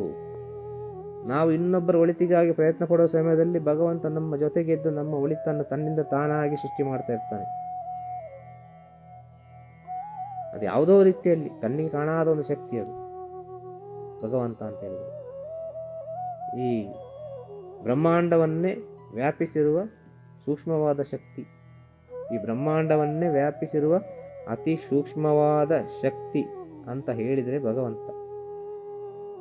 ಈ ಬ್ರಹ್ಮಾಂಡದಲ್ಲಿ ಅತಿ ಬಲಿಷ್ಠವಾದ ಶಕ್ತಿ ಯಾವುದು ಅಂತ ಹೇಳಿದ್ರು ಭಗವಂತ. ಅವನು ಸೂಕ್ಷ್ಮದಲ್ಲಿ ಅತಿ ಸೂಕ್ಷ್ಮನಾಗಿಯೂ ಇದ್ದಾನೆ, ಬಲಿಷ್ಠರಲ್ಲಿ ಅತಿ ಬಲಿಷ್ಠನಾಗಿಯೂ ಇದ್ದಾನೆ ಭಗವಂತ. ಇವನನ್ನು ಅಳ್ಳಿಕ್ಕೆ ಸಾಧ್ಯ ಅಲ್ಲ, ಇವನನ್ನು ವರ್ಣನೆ ಮಾಡಲಿಕ್ಕೆ ಸಾಧ್ಯ ಅಲ್ಲ, ಇವನ ಬಗ್ಗೆ ತಿಳಿದುಕೊಳ್ಳಲಿಕ್ಕೆ ಸಾಧ್ಯ ಅಲ್ಲ. ಎಷ್ಟು ಆಳ ಹೋದ್ರೂ ಅದರಿಂದ ಆಳದಲ್ಲಿ ಅವನಿದ್ದಾನೆ, ಎಷ್ಟು ಎತ್ತರಕ್ಕೆ ಹೋದ್ರೂ ಅದರಿಂದ ಅಷ್ಟು ಎತ್ತರಕ್ಕೆ ಅವನಿದ್ದಾನೆ. ಭಗವಂತ ಎಲ್ಲಿ ನಮಗೆ ಗೊತ್ತಿಲ್ಲ ಅಂತ ಹೇಳುವ ಒಂದು ವಿಷಯ ಬರ್ತದೋ ಅಲ್ಲಿ ಭಗವಂತ ಇದ್ದಾನೆ ಅಂತ ಅರ್ಥ. ಎಲ್ಲಿ ನಮಗೆ ಗೊತ್ತುಂಟು ಎಂಬ ವಿಚಾರ ಬರ್ತದೋ, ನನಗೆ ತಿಳಿದಿದೆ ಎಂಬ ವಿಚಾರ ಬರ್ತದೋ, ಆಗ ಭಗವಂತ ಇರುವುದಿಲ್ಲ ಜೊತೆಗೆ. ಆಗ ನನ್ನ ಅಹಂಕಾರ ಇರ್ತದೆ, ನಾನೆಂಬ ಅಹಂಕಾರ ಇರ್ತದೆ. ನನಗೆ ಗೊತ್ತಿದೆ, ನನ್ನಿಂದ ಆಗ್ತದೆ ಎಂಬ ಅಹಂಕಾರ ಇರ್ತದೆ. ನನಗೇನು ಗೊತ್ತಿಲ್ಲ, ಇನ್ನು ಮುಂದಿನ ವಿಚಾರ ನನಗೆ ಗೊತ್ತಿಲ್ಲ ಅಂತ ಹೇಳುವಾಗ ಅಲ್ಲಿ ಭಗವಂತ ಖಂಡಿತ ಇದ್ದಾನೆ ಎದುರು. ಆ ಭಗವಂತ ನಮ್ಮ ಕಣ್ಣಿಗೆ ಕಾಣುದಿಲ್ಲ ಅಷ್ಟೇ. ಅವನನ್ನು ಅರ್ಥ ಮಾಡಿಕೊಳ್ಬೇಕು, ಭಗವಂತ ಅಂದ್ರೆ ಏನು ಅಂತ. ಇದು ಜೀವನದಲ್ಲಿರುವಂಥ ವಿಚಾರ, ಅತಿ ಸೂಕ್ಷ್ಮವಾದ ವಿಚಾರ. ಆಗ ದಾಸನಾಗಬೇಕು ಅಂತ ಹೇಳಿದ್ದಾರೆ. ಭಗವಂತನಿಗೆ ನಾವು ದಾಸನಾಗಬೇಕು, ಒಂದು ಗುರುವಿಗೆ ನಾವು ದಾಸನಾಗಬೇಕು ಅಂತ ಹೇಳಿ. ಆ ರೀತಿಯಾಗಿ ನಾವು ದಾಸನಾದರೆ ವಿಶೇಷವಾಗ್ತೇವೆ ಅಂತ. ಈ ಪ್ರಪಂಚವೇ ಹೊಗಳುವ ಸ್ಥಿತಿಯಲ್ಲಿ ಬರ್ತೇವೆ. ನಾವು ದಾಸರಾಗಲಿ ಕಲಿಬೇಕು. ಅದನ್ನೇ ಹೇಳಿದ್ದಾರೆ, ಏನು? ಆಳಾಗಿ ಬಂದವನು ಅರಸನಾದ, ಅರಸನಾಗಿ ಬಂದವನು ಆಳಾಗಿ ಹೋದ. ಆಳಾಗಿ ಬಂದವನು ಅಂದರೆ ಒಂದು ಕೆಲಸಗಾರನಾಗಿ ಬಂದವನು ರಾಜನಾಗ್ತಾನೆ ಅವನು. ಕಾರಣ ಎಲ್ಲ ಕೆಲಸವನ್ನು ಕಲಿತು ಎಲ್ಲ ತರಬೇತಿಯಾಗಿ ಅವನಿಗೆ ಎಲ್ಲ ವಿಚಾರಗಳು ತಿಳಿದಿರ್ತದೆ. ಆಗ ಅವನು ರಾಜನಾಗ್ತಾನೆ. ಇನ್ನು ರಾಜನಾಗಿ ಬಂದವರು ಇರ್ತಾರೆ, ಅರ್ಥ ಆಯ್ತಲ್ಲ? ಎಲ್ಲ ನನಗೆ ತಿಳಿದಿದೆ ನನಗೆ, ನಾನು ಎಂಬ ಒಂದು ಅಹಂಕಾರದಲ್ಲಿ ಬರ್ತಾರೆ. ಅವರು ಏನಾಗ್ತಾರೆ ಅಂತಾರೆ, ಕೊನೆಗೆ ದಾಸರಾಗಿ ಹೋಗಿಬಿಡ್ತಾರೆ. ಯಾರ ದಾಸರಾಗ್ತಾರೆ? ಆಳಾಗಿ ಬಂದವನ ದಾಸನಾಗ್ತಾನೆ. ಯಾರೊಬ್ಬ ದಾಸನಾಗಿ ಮೊದಲು ಬಂದಿದ್ದಾನೋ ಅವನಲ್ಲಿ ನಾನು ಎಂಬ ರಾಜ ನನಗೆ ಗೊತ್ತಿದೆ ಅಂತ ಬಂದು ಕೊನೆಗೆ ಈ ದಾಸನಾಗಿದ್ದವ ನನಗೆ ಏನು ಗೊತ್ತಿಲ್ಲ ಅಂತ ಹೇಳಿ ಅವ ಎಲ್ಲ ವಿಚಾರವನ್ನು ತಿಳಿದುಕೊಳ್ತಾನೆ. ಕಾರಣ ಗೊತ್ತಿಲ್ಲ ಅಂತ ಹೇಳೋಲ್ಲಿ ಭಗವಂತ ಇರ್ತಾನೆ. ಅವ ಯಾವುದೋ ವಿಷಯ ತಿಳಿಸ್ತಾನೆ. ಗೊತ್ತುಂಟು ಅಂತ ಹೇಳೋ ವಿಷಯದಲ್ಲಿ ಭಗವಂತ ಇಲ್ಲ. ಆಗ ಗೊತ್ತಿಲ್ಲ ಅಂತ ಹೇಳೋರು ಈ ಪ್ರಪಂಚದಲ್ಲಿ ಎತ್ತರಕ್ಕೆ ಬೆಳೆದಿದ್ದಾರೆ. ಈ ಪ್ರಪಂಚವೇ ದಡ್ಡರು ಅಂತ ಹೇಳಿದವರು ಈ ಪ್ರಪಂಚದಲ್ಲಿ ದೊಡ್ಡ ಸೈಂಟಿಸ್ಟ್ ಆಗಿದ್ದಾರೆ. ಅನೇಕ ನಮ್ಮ ಋಷಿಮುನಿಗಳಿಗೆ ಓದು ಬರೋವೇ ಇಲ್ಲ. ಅವರು ಈ ಬ್ರಹ್ಮಾಂಡದ ವಿಚಾರಗಳನ್ನೆಲ್ಲ ಹೇಳಿದ್ದಾರೆ. ಕಾರಣ ಅವ್ರಿಗೆ ಗೊತ್ತಿಲ್ಲ ಅಂತ ಶರಣಾಗತಿ ಅದು. ಯಾವುದೋ ಒಂದು ರೀತಿಯಲ್ಲಿ ಭಗವಂತ ಜ್ಞಾನವನ್ನು ಕರುಣಿಸಿದ. ಯಾವುದೊಂದು ರೀತಿಯಲ್ಲಿ ಭಗವಂತ ಜ್ಞಾನವನ್ನು ಕರುಣಿಸಿದ್ದಾನೆ. ಗೊತ್ತುಂಟು ಅಂತ ಹೇಳೋರು ಇವನಿಗೆ ಎಷ್ಟು ಗೊತ್ತುಂಟು ನೋಡುವ ಅಂತೇಳಿ. ಅದೇ ಹೇಳಿದ್ರು ಭಗವಂತ, ನಾವು ಎಷ್ಟು ಎತ್ತರಕ್ಕೆ ಅದಕ್ಕೆ ಸ್ವಲ್ಪ ಎತ್ತರಕ್ಕೆ ಅವನು ಬೆಳೀತಾನೆ. ಅದೆಂಥ ಎತ್ತರದಲ್ಲಿದ್ದಾನೆ ಅವನು, ಎಷ್ಟು ಸೂಕ್ಷ್ಮವಾಗಿ ಹೋದರೆ ಅದೆಂಥ ಸೂಕ್ಷ್ಮವಲ್ಲಿದ್ದಾನೆ. ಹಾಗೆ ಭಗವಂತನನ್ನು ನಾವು ಪಡಿಬೇಕಾದ್ರೆ, ಭಗವಂತನನ್ನು ನಾವು ಕಾಣಬೇಕಾದ್ರೆ ಒಂದೇ ಮಾರ್ಗ, ಸುಲಭದ ಮಾರ್ಗ, ಶರಣಾಗತಿ. ಸಾಷ್ಟಾಂಗ ನಮಸ್ಕಾರ ಮಾಡಿಬಿಡು, ಮುಗಿತಲ್ಲಿಗೆ ಭಗವಂತನ ನೋಡ್ಲಿಕ್ಕೆ ಆಗ್ತದೆ. ಜೀವನದಲ್ಲಿ ಶರಣಾಗತಿ ಎಂಬುದು ಬಹಳ ಮುಖ್ಯ. ಜೀವನದಲ್ಲಿ ನಾವು ಆಡುವ ಮಾತುಗಳು, ಹೇಳಿದ್ದಾರೆ ಏನು, ಮಾತು ಆಡಿದರೆ ಹೋಯ್ತು, ಮುತ್ತು ಒಡೆದರೆ ಹೋಯ್ತು ಅಂತೇಳಿ. ಆಗ ಪ್ರೀತಿಯಿಂದ ಮಾತಾಡಬೇಕು. ಯಾರೇ ಆಗಲಿ, ಎಂಥದೇ ವಿರೋಧಿಯೇ ಆಗಲಿ, ಪ್ರೀತಿಯಿಂದ ಮಾತಾಡಿದರೆ ಅವನು ಒಂದು ದಿನ ಪರಿವರ್ತನೆ ಆಗಿ ಆಗ್ತಾನೆ. ಅವನು ಒಂದು ದಿನ ಪರಿವರ್ತನೆ ಆಗಿ ಆಗ್ತಾನೆ ಅವನು, ಅಲ್ವಾ ಹೇಳುದು ವಿಚಾರ. ಹಾಗೆ ಜೀವನದಲ್ಲಿ ಇಂಥ ನಾವು ಪುಣ್ಯದ ಕೆಲಸ ಕಾರ್ಯಗಳನ್ನೆಲ್ಲ ಮಾಡಿಕೊಂಡು ಬರೋ ಸಮಯದಲ್ಲಿ ಏನಾಗ್ತದೆ ಅಂತ ಹೇಳಿದರೆ, ನಮ್ಮ ಜೀವನ ಬಹಳ ಪವಿತ್ರತೆಯಿಂದ ಇರ್ತದೆ. ಬಹಳ ಪವಿತ್ರತೆಯಿಂದ ಇರ್ತದೆ ನಮ್ಮ ಜೀವನ. ಅದೇ ರೀತಿ ಕೆಲವರು ಹುಟ್ಟುವಾಗಲೇ ಅಂಗವಿಕಲರಾಗಿ ಹುಟ್ಟುತ್ತಾರೆ. ಬುದ್ಧಿಮಾಂದ್ಯರಾಗಿ ಹುಟ್ಟುತ್ತಾರೆ. ಅನೇಕ ಬೇರೆ ಬೇರೆ ಅನಾರೋಗ್ಯಕ್ಕೆ ಸಂಬಂಧಪಟ್ಟು, ಆರೋಗ್ಯ ಸಮಸ್ಯೆಗೆ ಸಂಬಂಧಪಟ್ಟಂತೆ ಜನನ ಆಗ್ತದೆ. ಈ ಜನನಗಳೆಲ್ಲವೂ ಕರ್ಮಗಳಿಗೆ ಸಂಬಂಧಪಟ್ಟ ಜನನಗಳು. ಮನುಷ್ಯನ ಜೀವನದಲ್ಲಿ ಕರ್ಮಗಳಿಗೆ ಸಂಬಂಧಪಟ್ಟ ಜನನ. ಕಾರಣ ಏನು, ಹೋದ ಜನ್ಮದಲ್ಲಿ ಅಷ್ಟು ಮಾಡಿದರಲ್ಲ, ಅದು ಈ ಜನ್ಮದಲ್ಲಿ ಅನುಭವಿಸಲೇಬೇಕು, ಬೇರೆ ದಾರಿ ಇಲ್ಲ. ಕೆಲವರು ಕೇಳ್ತಾರೆ, ಹೋದ ಜನ್ಮ ಎಂಬುದು ಇದೆಯಾ? ನಾವು ನಂಬುದಿಲ್ಲ ಅಂತ ಖಂಡಿತ ಹೇಳ್ತಾರೆ ಕೆಲವರು. ಹೋದ ಜನ್ಮ ಎಂಬುದು ಇದೆಯಾ? ನಾನು ನಂಬುದಿಲ್ಲ ಅಂತ. ನಿನ್ನೆ ಎಂಬುದೊಂದು ಇದೆಯಾ ಎಲ್ಲರ ಜೀವನದಲ್ಲಿ? ನಿನ್ನೆ ಎಂಬುದೊಂದು ಇದೆಯಾ? ಇದೆ ಅಲ್ವಾ, ಎಲ್ಲರ ಜೀವನದಲ್ಲಿ ಇದೆಯಲ್ಲ ನಿನ್ನೆ ಎಂಬ ವಿಚಾರ. ಇವತ್ತು ಎಂಬ ವಿಚಾರ ಇದೆ ಅಲ್ವಾ, ನಾಳೆ ಎಂಬ ವಿಚಾರ ಇದೆ ಅಲ್ವಾ ಜೀವನದಲ್ಲಿ? ಖಂಡಿತ ಇದೆ, ಪ್ರತಿಯೊಬ್ಬರ ಜೀವನದಲ್ಲಿ ಇದೆ. ಆ ನಿನ್ನೆ ಎಂಬ ವಿಚಾರವೇ ಹೋದ ಜನ್ಮ.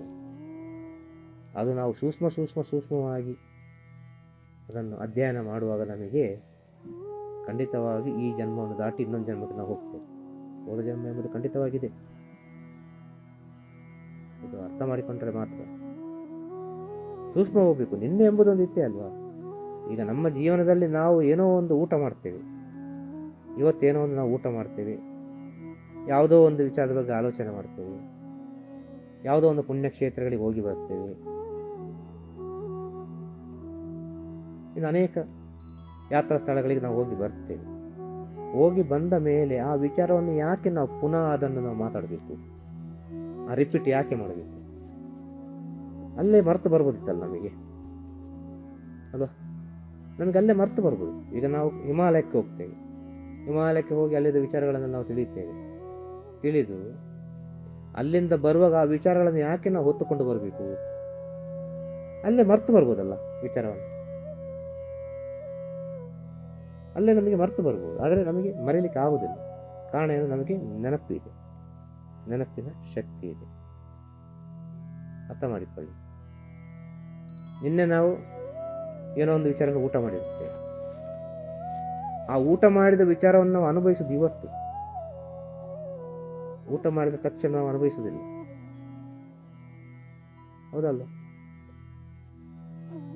ಯಾವುದೋ ಒಂದು ವಿಚಾರ, ನಾವು ಎಲ್ಲೋ ಒಂದು ಕಡೆ ಹೋಗ್ತೇವೆ, ಯಾತ್ರೆ ಹೋಗ್ತೇವೆ, ಅಲ್ಲೊಬ್ಬರ ಮನೆಗೆ ಹೋಗ್ತೇವೆ, ಅಲ್ಲ ನಮ್ಮ ಮನೆಯಲ್ಲಿ ಏನೋ ಒಂದು ಊಟ ಮಾಡ್ತೇವೆ. ನಾವು ಆ ಊಟದಲ್ಲಿ ಏನಾದರೂ ವ್ಯತ್ಯಾಸ ಇದ್ದರೆ ಅದನ್ನು ನಾವು ಅನುಭವಿಸಿದ ಯಾವಾಗ? ಮರುದಿನ ಅಲ್ವಾ. ಏನೊಂದು ಹೊಟ್ಟೆ ನೋವು ಆಗ್ತದೆ, ಒಂದು ಲೂಸ್ ಮೋಷನ್ ಆಗ್ತದೆ, ಇನ್ನು ಅಥವಾ ಹಲವಾರು ರೀತಿಯ ದೇಹದಲ್ಲಿ ತೊಂದರೆಗಳಾಗ್ತವೆ. ಊಟ ಮಾಡಿದ ತಕ್ಷಣ ಗೊತ್ತಾಗುವುದಿಲ್ಲ, ಅದು ಮರುದಿನಕ್ಕೆ ಟ್ರಾನ್ಸ್ಫರ್ ಆಗಿರ್ತದೆ ಅಲ್ವಾ ವಿಚಾರ. ಅದೇ ರೀತಿ ಹೋದ ಜನ್ಮ ಎಂಬುದು ನಾವು ಇದನ್ನು ಸೂಕ್ಷ್ಮವಾಗಿ ಅರ್ಥ ಮಾಡಿಕೊಳ್ಬೇಕು. ಇದು ಉದಾಹರಣೆ ಕೊಟ್ಟರು ಹೋದ ಜನ್ಮ. ಆಗ ನೆನಪುಗಳಿರ್ತದೆ ನಮಗೆ ಅಲ್ವಾ. ಎಲ್ಲಿ ಹೋದರೂ ಕೂಡ ನೆನಪುಗಳಿರ್ತದೆ. ಈಗ ನೀವು 2ನೇ ಕ್ಲಾಸ್ನಲ್ಲಿ ಕಲಿತ ಪಾಠ ನಿಮಗೆ ನೆನಪಿರ್ತದೆ, 1ನೇ ಕ್ಲಾಸ್ನಲ್ಲಿ ಕಲಿತ ಪಾಠ ನೆನಪಿರ್ತದೆ. 1ನೇ ಕ್ಲಾಸ್ನಲ್ಲಿ ಕಲಿತ ಪಾಠ ನೆನಪಿರೋದು ಭಾಳಷ್ಟು ಕಮ್ಮಿ. ಒಂದು 2ನೇ ಕ್ಲಾಸು 3ನೇ ಕ್ಲಾಸ್ನಿಂದ ಎಲ್ಲರಿಗೊಂದು ನೆನಪಿರ್ತದೆ. ಎಲ್ಲರಿಗೊಂದು ಸರ್ವಸಾಧಾರಣವಾಗಿ ಎಲ್ಲರಿಗೂ ನೆನಪಿರ್ತದೆ 2ನೇ ಕ್ಲಾಸಿಂದ. ಆ ನೆನಪುಗಳು ನಮ್ಮ ಜೀವನ ಪರ್ಯಂತ ಬರ್ತದೆ. ಅದು 2ನೇ ಕ್ಲಾಸಲ್ಲಿ ನಿಲ್ಲಿಲ್ಲ, ನಮ್ಮ ಜೊತೆಯೇ ಬಂದಿದೆ ನೆನಪುಗಳು ಅಲ್ವಾ. ಉದಾಹರಣೆ ಹೇಳಿದ್ದೆ. ಆಗ ನಮಗೆ 1ನೇ ಕ್ಲಾಸಿಂದ ಕೆಳಗಿನ ವಿಚಾರಗಳು ನೆನಪಿದೆಯಾ?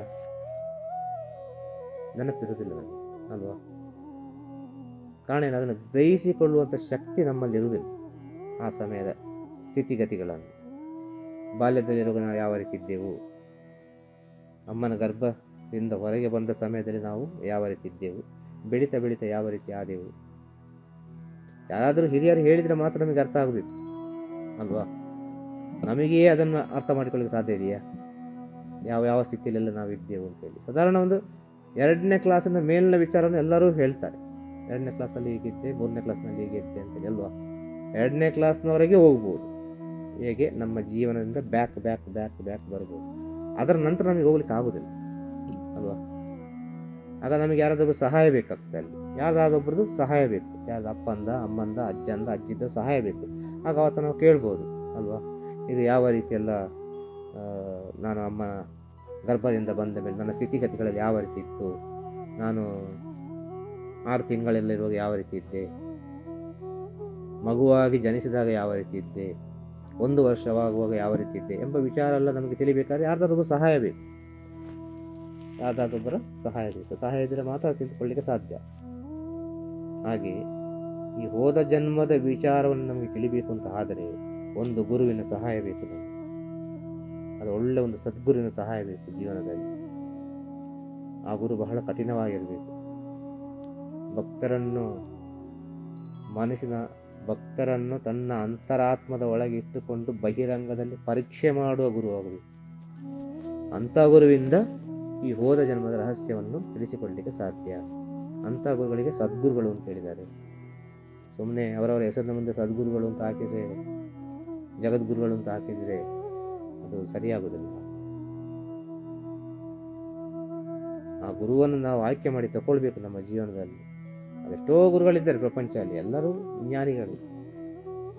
ಯಾವುದು ಸತ್ಯ ಅಂತೇಳಿ ನಾವು ಆರಿಸಿ ತಗೊಳ್ಬೇಕು. ಆಗ ಒಬ್ಬರ ಜೀವನದಲ್ಲಿ ಗುರು ಬಹಳ ಮುಖ್ಯ ಅಂತೇಳಿ ಗೊತ್ತಾಯ್ತಲ್ಲ. ಆಗ ನೆನಪುಗಳೆಂಬ ವಿಚಾರ ಆತ್ಮಗಳಿಗಿರ್ತದೆ. ಆದ ಕಾರಣ ಹೋದ ಜನ್ಮದ ವಿಚಾರಗಳೆಲ್ಲವೂ ನಮಗೆ ಈ ಜನ್ಮಕ್ಕೆ ಟ್ರಾನ್ಸ್ಫರ್ ಆಗುತ್ತೆ. ಗೊತ್ತಾಯ್ತಲ್ಲ. ಈ ಜನ್ಮದಲ್ಲೇ ನಾವು ನೆನಪಿನಲ್ಲಿ ಜೀವನ ಮಾಡ್ತೇವಲ್ಲ, ಹಿಮಾಲಯಕ್ಕೆ ಹೋಗಿ ಬಂದೆವು, ಕಾಶ್ಮೀರಕ್ಕೆ ಹೋಗಿ ಬಂದೆವು, ಕನ್ಯಾಕುಮಾರಿಗೆ ಹೋಗಿ ಬಂದೆವು, ರಾಮೇಶ್ವರಕ್ಕೆ ಹೋಗಿ ಬಂದೆವು, ಇಲ್ಲ ಇನ್ನು ಅನೇಕ ಯಾತ್ರಾ ಸ್ಥಳಗಳನ್ನು ಹೇಳ್ಬೋದು. 10 ವರ್ಷ ಹಿಂದೆ ಹೋದರೂ ಕೂಡ ನಾವು ನೆನಪಿಸಿ ಹೇಳ್ತೇವಲ್ವ. ಹೌದು, ಅಲ್ಲಿ ಇಂಥ ಪ್ಲೇಸ್ ಇದೆ, ನಾವು ಹೋಗಿದ್ದೆವು, ನಾವು ಮಾತಾಡಿದೆವು, ಇಂಥೆಲ್ಲ ವಿಚಾರಗಳನ್ನು ನಾವು ಹೇಳ್ತೇವೆ. ನೆನಪುಗಳು. ಈ ನೆನಪುಗಳೆಂಬ ವಿಚಾರ ಇರೋದು ಆತ್ಮಗಳಿಗೆ. ಗೊತ್ತಾಯ್ತಲ್ಲ. ಆತ್ಮಗಳಿಗೆ ನೆನಪುಗಳ ವಿಚಾರ ಇರುವ ಕಾರಣ ಹೋದ ಜನ್ಮದ ವಿಚಾರಗಳೆಲ್ಲವೂ ಈ ಜನ್ಮಕ್ಕೆ ಟ್ರಾನ್ಸ್ಫರ್ ಆಗ್ತದೆ. ಅದೆಲ್ಲ ಅವರವರು ಮಾಡಿದ ಕರ್ಮಗಳು. ಕೈ ಇಲ್ಲ, ಕಾಲಿಲ್ಲ, ಅಂಗವಿಕಲರಾಗಿ, ಕೆಲವರು ಕಣ್ಣಿಲ್ಲ, ಯಾವ ರೀತಿಯಲ್ಲಿ ಜನಿಸ್ತಾರೆ.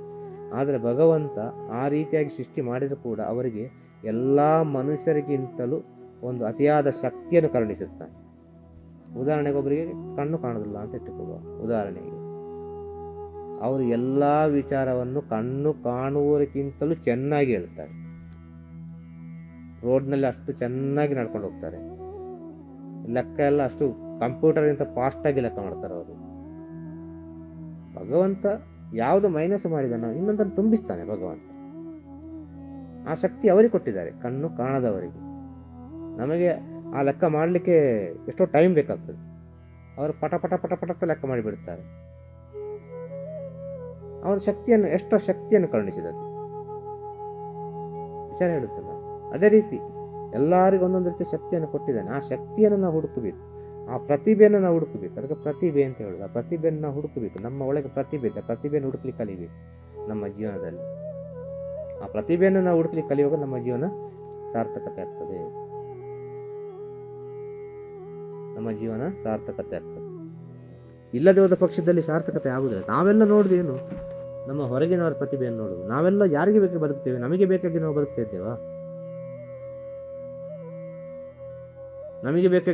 ಇದ್ದೇವಾ? ಖಂಡಿತ ಇಲ್ಲ. ನಾವು ಯಾರಿಗೆ ಬೇಕಾಗಿ ಬದುಕ್ತಾ ಇದ್ದೇವೆ? ನಮ್ಮ ಸುತ್ತಮುತ್ತಲು ಯಾರಲ್ಲಿದ್ದಾರೆ ಅವರಿಗೆ ಬೇಕಾಗಿ ನಾವು ಬದುಕ್ತಾ ಇದ್ದೇವೆ, ನಾವು ಜೀವನ ಮಾಡ್ತಾ ಇದ್ದೇವೆ. ನೀವು ಸರಿಯಾಗಿ ಅರ್ಥ ಮಾಡಿಕೊಳ್ಳಿ. ಅವರು ಏನು ಹೇಳ್ತಾರೋ, ಇವರು ಏನು ಹೇಳ್ತಾರೋ, ಅವರು ಏನು ನೆನೆಸ್ತಾರೋ ಎಂಬ ವಿಚಾರವನ್ನೆಲ್ಲ ಗ್ರಹಿಸಿ ನಮ್ಮ ಜೀವನವನ್ನು ನಾವು ಮಾಡ್ತೇವೆ. ಸರಿಯಾಗಿ ಅರ್ಥ ಮಾಡಿಕೊಂಡ್ರೆ ನಮಗೆ ಬೇಕಾಗಿ ನಾವು ಜೀವನವೇ ಮಾಡೋದಿಲ್ಲ, ನಾವು ಇನ್ನೊಬ್ಬರಿಗೆ ಬೇಕಾಗಿ ಜೀವನ ಮಾಡ್ತಾ ಇದ್ದೇವೆ. ಯಾಕೆ? ನಮಗೆ ಇದರಲ್ಲಿ ಸಮಾಜದ ಸ್ಟೇಟಸ್ ಬೇಕು, ಗೌರವ ಬೇಕು, ಪ್ರೆಸ್ಟೇಜ್ ಬೇಕು, ಎಲ್ಲ ಬೇಕು ನಮಗೆ. ಇದೆಲ್ಲ ನಮ್ಮ ಜೊತೆ ಬರೋದಿಲ್ಲ.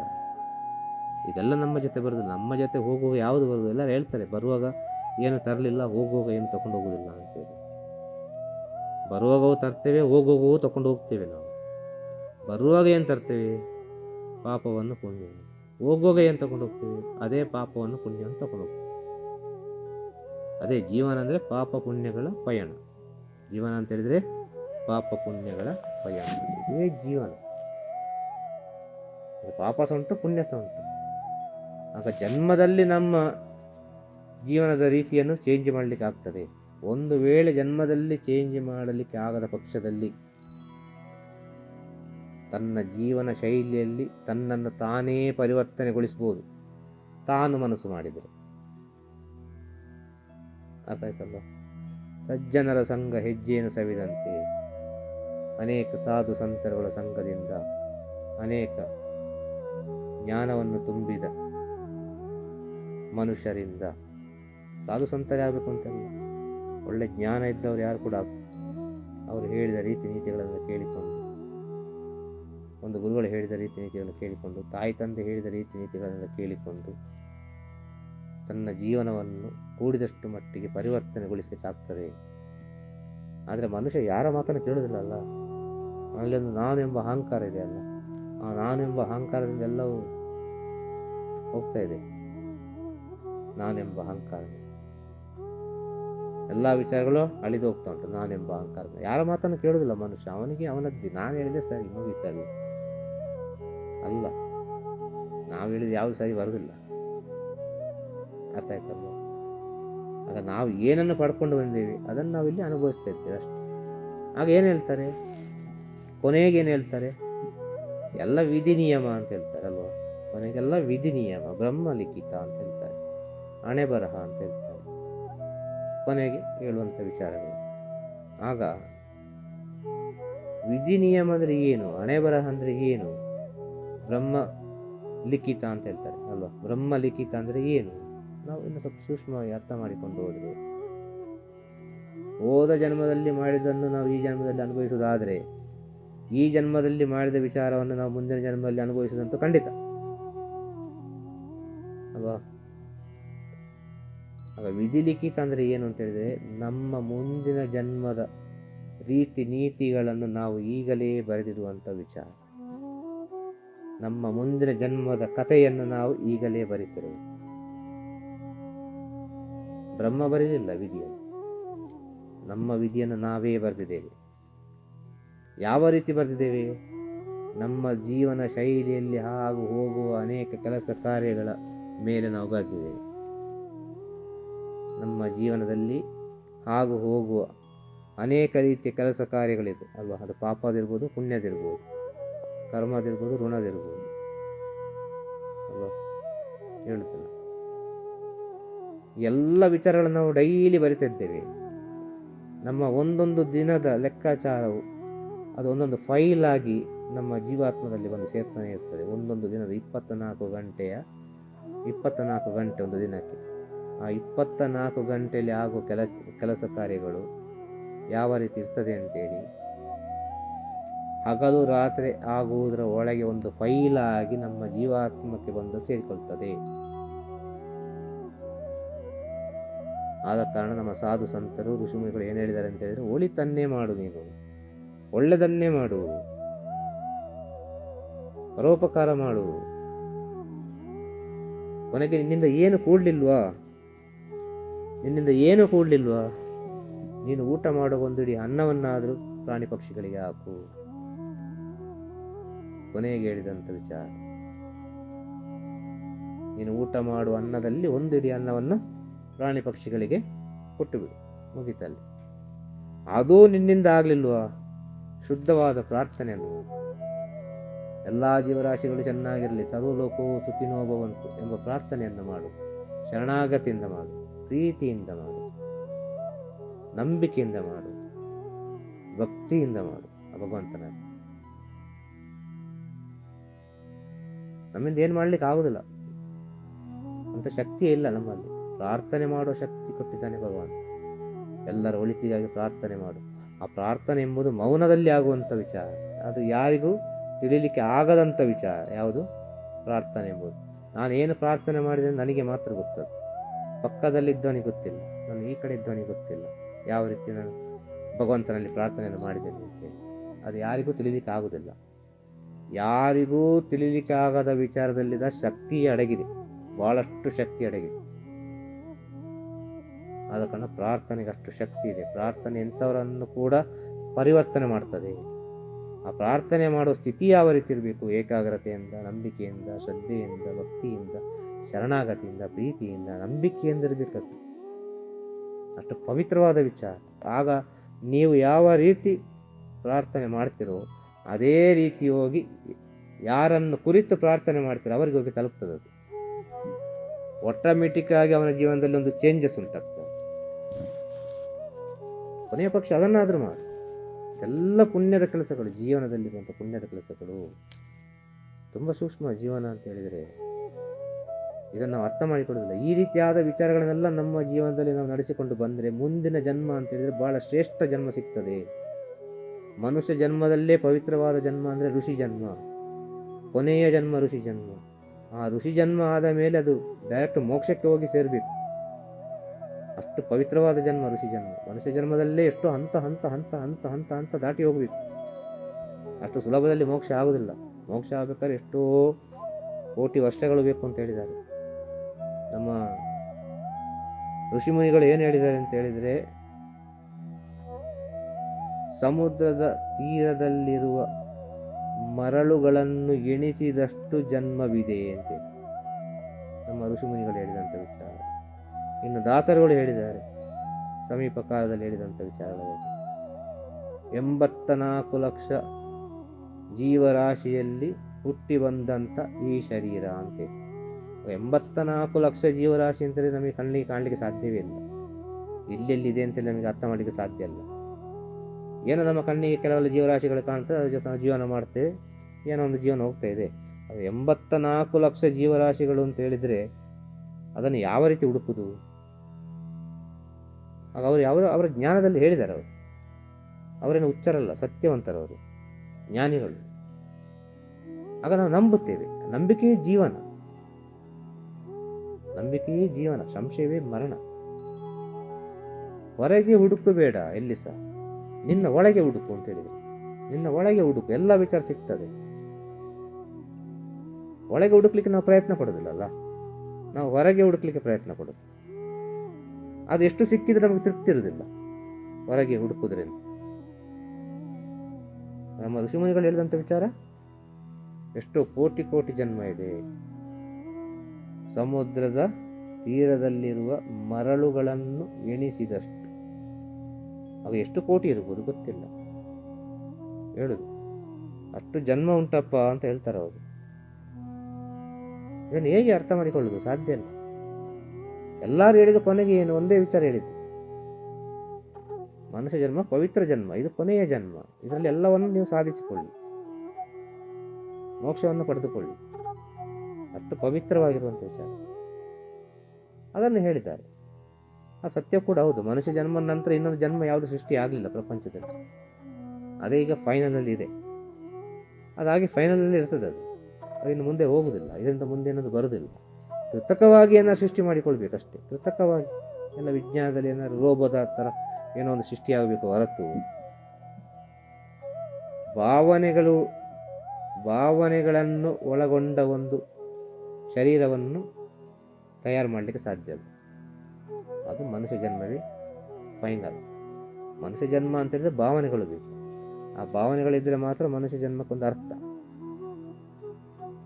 ಅರ್ಥ ಆಗ್ತಾವಲ್ಲ ಹಾಗೆ. ಆಗ ಇಷ್ಟೋ ಒಂದು ಜನ್ಮವನ್ನು ದಾಟಿ ನಾವು ಈ ಜನ್ಮಕ್ಕೆ ಬಂದಿದ್ದೇವೆ, ಮನುಷ್ಯ ಜನ್ಮ ಅಲ್ವಾ. ಮನುಷ್ಯ ಜನ್ಮಕ್ಕೆ ಬಂದು ನಾವು ಅನೇಕ ರೀತಿಯ ಪುಣ್ಯದ ಕೆಲಸ ಕಾರ್ಯಗಳನ್ನು ಮಾಡಬೇಕು. ಜೀವನದಲ್ಲಿ ಪವಿತ್ರವಾಗಿರಬೇಕು ಜೀವನ ಪರ್ಯಂತ. ಇದೆಲ್ಲ ಜೀವನದಲ್ಲಿ ಅಡಗಿರುವಂಥ ವಿಚಾರ. ಆಗ ಜನನದಲ್ಲಿ ಅಡಗಿದೆ ಜೀವನದ ವಿಚಾರ, ಜೀವನದಲ್ಲಿ ಅಡಗಿದೆ ಮರಣದ ವಿಚಾರ. ಅರ್ಥಾಗ್ತಲ್ಲ? ಜೀವನದಲ್ಲಿ ಅಡಗಿದೆ ಮರಣದ ವಿಚಾರ. ಕರ್ಮಗಳು ಅನೇಕ ರೀತಿ, ಋಣಗಳು ಅನೇಕ ರೀತಿ, ಪಾಪಗಳು ಅನೇಕ ರೀತಿ, ಪುಣ್ಯಗಳು ಅನೇಕ ರೀತಿ. ಇದೆಲ್ಲ ಒಂದು ಮಿಕ್ಸಿಂಗ್ ಆಗಿರ್ತದೆ. ಇದನ್ನೆಲ್ಲ ನಾವು ಆಲೋಚನೆ ಮಾಡಿ ಒಂದೊಂದು ಸ್ಟೆಪ್ ಮುಂದೆ ಇಡ್ತಾ ಹೋಗ್ಬೇಕಿದೆ. ಬಹಳ ತಾಳ್ಮೆ ಬೇಕು ಜೀವನದಲ್ಲಿ, ಮನುಷ್ಯನ ಜೀವನದಲ್ಲಿ. ಆ ತಾಳ್ಮೆ ಇದ್ದರೆ ಮಾತ್ರ ನಮಗೆ ಮುಂದಿನ ಸ್ಥಿತಿಗತಿಗಳನ್ನು ಕಂಡುಕೊಳ್ಳಲಿಕ್ಕೆ ಸಾಧ್ಯ. ಇಲ್ಲದೆ ಹೋದ ಪಕ್ಷದಲ್ಲಿ ಆ ಸ್ಥಿತಿಗತಿಗಳನ್ನು ಕಂಡುಕೊಳ್ಳಲಿಕ್ಕೆ ಆಗುವುದಿಲ್ಲ ನಮಗೆ.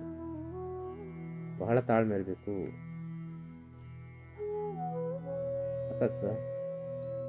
ಹಾಗೆ ಈಗ ಒಂದು ಋಣಕ್ಕೆ ಸಂಬಂಧಪಟ್ಟ ವಿಚಾರವನ್ನು ನೋಡಲಿಕ್ಕೆ ಹೋದರೆ, ಒಂದು ಮನೆಯಲ್ಲಿ ಒಬ್ಬ ಯಜಮಾನ ಇರ್ತಾನೆ, ಒಂದು ಮನೆಯಲ್ಲಿ ಒಂದು ಯಜಮಾನರು ಇರ್ತಾರೆ.